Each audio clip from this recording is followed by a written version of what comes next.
Les doy la más cordial bienvenida a este canal de filosofía, teología y la visión franciscana del hombre y de la vida. Vamos a abordar el tema la Iglesia en tiempo de crisis. Como primer punto quisiera partir de la pregunta, ¿quién es la Iglesia? Iglesia Católica es toda la comunidad universal de los bautizados. Es un pueblo reunido en virtud de la unidad del Padre y del Hijo y del Espíritu Santo, lo que nos dice San Cipriano, y también Lumen Gentium, esta constitución dogmática que es luz de las gentes, que fue elaborada en el Concilio Vaticano II, en el número 4. Esta es la única iglesia de Cristo, la Iglesia Católica, que en el símbolo confesamos como una santa, católica y apostólica. Símbolo es el credo.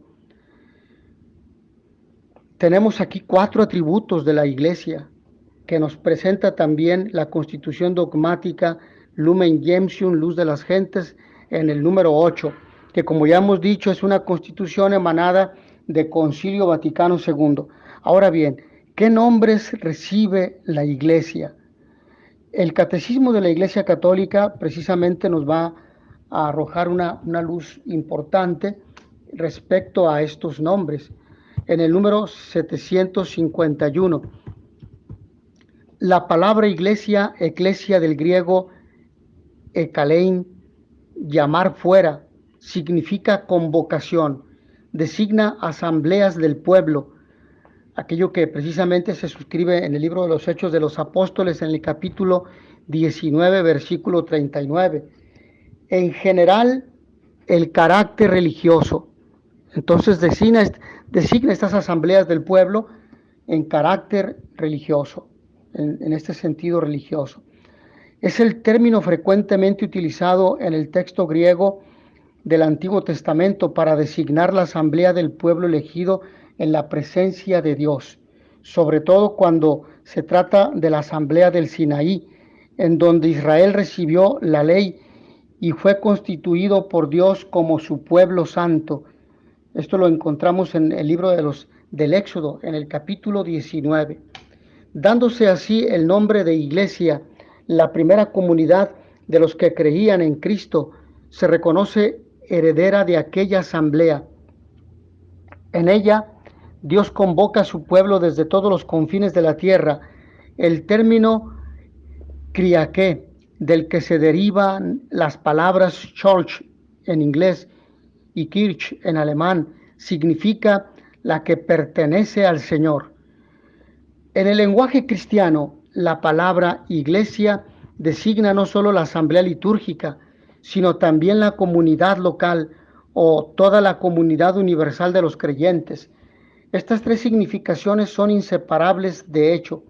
La iglesia es el pueblo de Dios que se reúne en el mundo entero. O podríamos decirlo de otra manera, que la iglesia es el pueblo que Dios reúne en el mundo entero. La iglesia de Dios existe en las comunidades locales y se realiza como asamblea litúrgica, sobre todo eucarística. La iglesia vive de la palabra y del cuerpo de Cristo, y de esta manera viene a ser ella misma cuerpo de Cristo. ¿Cuáles son las varias figuras de la iglesia? Pues encontramos algunas de ellas. Por ejemplo, es un redil cuya única y obligada puerta es Cristo, lo que nos dice el evangelista San Juan en el capítulo 10, versículos 1 al 10 en su evangelio. Es una grey cuyo pastor será el mismo Dios según las profecías que encontramos, por ejemplo, en Isaías capítulo 40, versículo 11 y en Ezequiel capítulo 34, versículo 11, y cuyas ovejas, aunque aparezcan conducidas por pastores humanos, son guiadas y nutridas constantemente por el mismo Cristo, buen pastor y jefe rabadán de pastores, que dio su vida por las ovejas. Esto es importante. Jesucristo es el buen pastor, es agricultura o labranza de Dios. Esto nos viene en Primera de Corintios capítulo 3, versículo 9. En este campo crece el vetusto olivo, cuya santa raíz fueron los patriarcas, en la cual se efectuó y concluirá la reconciliación de los judíos y de los gentiles. El celestial agricultor la plantó como viña elegida. La verdadera vid es Cristo, que comunica la savia y la fecundidad a los sarmientos, es decir, a nosotros que estamos vinculados a Él por medio de la iglesia, el bautismo, la fe, y sin Él nada podemos hacer. Lo que nos dice San Juan en el capítulo 15, versículos 1 al 6. Es edificación de Dios. El mismo Señor se comparó a la piedra rechazada por los constructores, pero que fue puesta como piedra angular. Sobre aquel fundamento levantan los apóstoles la iglesia, y de él recibe firmeza y cohesión. A esta edificación se le dan diversos nombres: casa de Dios, en que habita su familia; habitación de Dios en el Espíritu; tienda de Dios con los hombres; y sobre todo templo santo, que los santos padres celebran representado en los santuarios de piedra, y en la liturgia se compara justamente a la ciudad santa, la nueva Jerusalén, porque en ella somos ordenados en la tierra como piedras vivas, lo que dice San Pedro en su primera carta en el capítulo 2, versículo 5. San Juan, en la renovación del mundo, contempla esta ciudad bajando del cielo, del lado de Dios, ataviada como una esposa que se engalana para su esposo. Apocalipsis capítulo 21, versículo 1. También se le conoce como la Jerusalén de arriba, Madre nuestra. Gálatas capítulo 4, versículo 26. Y es que la iglesia nos conduce al cielo. La iglesia, como esposa de Cristo, nos conduce al esposo, a Jesucristo. Por eso, Madre nuestra, Gálatas capítulo 4, versículo 26, y también Apocalipsis capítulo 12, versículo 17. Se representa también como la esposa del Cordero Inmaculado. Apocalipsis capítulo 19, versículo 1, también capítulo 21, versículos 2 y 9, y capítulo 22, versículo 17, a la que Cristo amó y se entregó por ella para santificarla. La unió consigo con alianza indisoluble, y sin cesar la alimenta y abriga, a la que por fin enriqueció para siempre con tesoros celestiales, para que podamos comprender la caridad de Dios y de Cristo para con nosotros, que supera toda ciencia.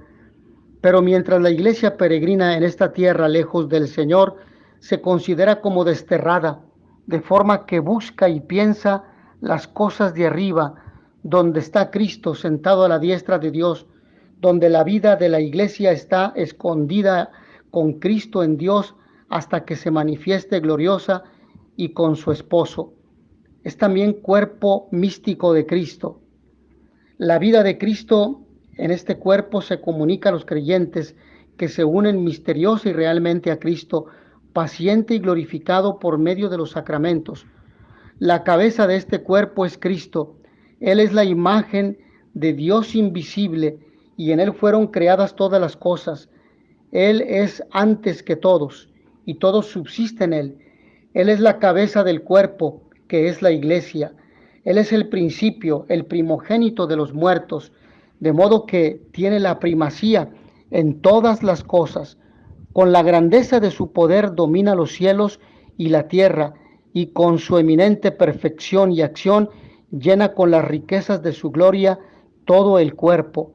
Es necesario que todos los miembros se hagan conformes a Él hasta el extremo de que Cristo quede formado en ellos. También es nuevo pueblo de Dios, y asimismo es templo del Espíritu Santo.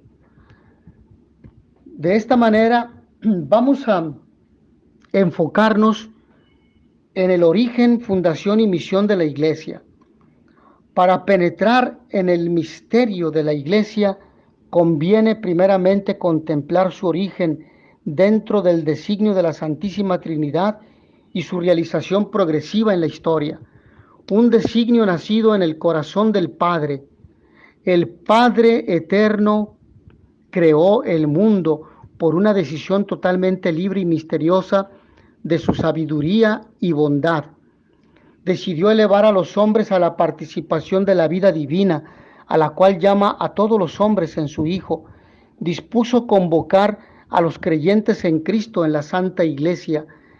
Esta familia de Dios se constituye y se realiza gradualmente a lo largo de las etapas de la historia humana, según las disposiciones del Padre. En efecto, la doctrina ha sido prefigurada ya desde el origen del mundo y preparada maravillosamente en la historia del pueblo de Israel, y en la antigua alianza se constituyó en los últimos tiempos, se manifestó por la efusión del Espíritu Santo y llegará gloriosamente a su plenitud al final de los tiempos, como bien nos dice la Constitución Dogmática Lumen Gentium en el número 2 y el Catecismo de la Iglesia Católica en el número 759. Ahora, en un quinto punto queremos hablar sobre la Iglesia instituida por Cristo Jesús. Corresponde al Hijo realizar el plan de salvación de su Padre en la plenitud de los tiempos. Ese es el motivo de su misión. El Señor Jesús comenzó su iglesia con el anuncio de la buena noticia, es decir, de la llegada del reino de Dios prometido desde hacía siglos en las Escrituras. Para cumplir la voluntad del Padre, Cristo inauguró el reino de los cielos en la tierra. La iglesia es el reino de Cristo, presente ya en misterio. Ahora, la iglesia ha sido manifestada por el Espíritu Santo, y este es un sexto punto de reflexión. Cuando el Hijo terminó la obra que el Padre le encargó realizar en la tierra, fue enviado el Espíritu Santo el día de Pentecostés para que santificara continuamente a la iglesia, lo que nos dice Lumen Gentium en el número 4. Es entonces cuando la iglesia se manifestó públicamente ante la multitud. Se inició la difusión del Evangelio entre los pueblos mediante la predicación. Como ella es convocatoria de salvación para todos los hombres, la iglesia es por su misma naturaleza misionera, enviada por Cristo a todas las naciones, para hacer de ellas discípulos suyos. Ahora bien, en resumen, podemos decir lo siguiente. La iglesia, la palabra iglesia, significa convocación. Designa la asamblea de aquellos a quienes convoca la palabra de Dios para formar el pueblo de Dios, y que, alimentados con el cuerpo de Cristo, se convierten ellos mismos en cuerpo de Cristo. La iglesia es a la vez camino y término del designio de Dios, prefigurada en la creación, preparada en la antigua alianza, fundada por las palabras y las obras de Jesucristo, realizada por su cruz redentora y su resurrección. Se manifiesta como misterio de salvación por la efusión del Espíritu Santo. Quedará consumada en la gloria del cielo como asamblea de todos los redimidos en la tierra. La iglesia es a la vez visible y espiritual, sociedad jerárquica y cuerpo místico de Cristo. Es una, formada por un doble elemento humano y divino. Ahí está su misterio que solo la fe puede aceptar. La iglesia es en este mundo el sacramento de salvación, o es sacramento de salvación, el signo y el instrumento de la comunión con Dios y entre los hombres. Tiene 5.377 obispos, 414.582 sacerdotes, 47.504 diáconos permanentes. La Iglesia Católica es la iglesia cristiana más numerosa. Está compuesta por 24 iglesias sui juris, y la iglesia latina, que es la iglesia latina, y 23 iglesias orientales que se encuentran en completa comunión con el Papa y que en conjunto reúnen a más de 1.329 millones de fieles en el mundo. La Iglesia Católica también se encuentra presente en 1.869 universidades en todo el mundo. El Concilio Vaticano II fue un concilio ecuménico de la Iglesia Católica convocado por el Papa Juan XXIII, quien lo anunció el 25 de enero de 1959. Fue uno de los eventos históricos que marcaron el siglo XX. El concilio constó de 4 sesiones. La primera de ellas fue presidida por el mismo Papa en el otoño de 1962. Fundación, 11 de octubre de 1962. Ahí se inicia el concilio, convocado, ya dijimos, por el Papa Juan XXIII, presidido por Juan XXIII en 1962, pero a su muerte, después por el Papa Pablo VI, de 1963 a 1965, fecha de su clausura. Aceptado por la Iglesia Católica, se concluyó el Concilio Vaticano II el 8 de diciembre de 1965. Asistieron 2.450 obispos de todo el mundo. ¿Cuáles fueron las principales reformas del Concilio Vaticano II? El Concilio Vaticano II abrió el diálogo con las iglesias orientales, impulsó la reforma litúrgica que permitió que desde 1969 las misas se celebren en el idioma de cada país en vez de en latín, y con el cura de frente al pueblo, el sacerdote, el presbítero de frente al pueblo y no mirando hacia el altar, es decir, no dando la espalda al pueblo santo de Dios reunido para la celebración eucarística, y trajo muchos temas que hacen a la vida práctica de las personas. 4 constituciones, ya dijimos, esta por ejemplo, litúrgica, Sacrosanctum Concilium, también la Constitución Pastoral Gaudium et Spes y la Constitución Dogmática Lumen Gentium. Sin embargo, el concilio rompió con el eurocentrismo, habló de la importancia de los laicos en la Iglesia y los postuló como miembros importantísimos de la misma. Recordó que la Iglesia no son solamente los sacerdotes, sino todos los bautizados, y que los laicos no son ayudantes de los sacerdotes. El concilio precisamente esto el concilio lo establece en Presbyterorum Ordinis, que es uno de los documentos conciliares.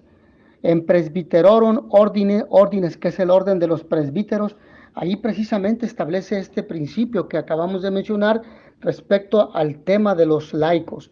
El concilio se convocó con los fines principales de promover el desarrollo de la fe católica, lograr una renovación moral de la vida cristiana de los fieles, adaptar la disciplina eclesiástica a las necesidades y los métodos de su tiempo. La Iglesia juega un papel importante en la sociedad y en el mundo, porque le recuerda a la humanidad, a la política, a los gobiernos y a la ciencia el sentido humano de la vida y la centralidad de la persona.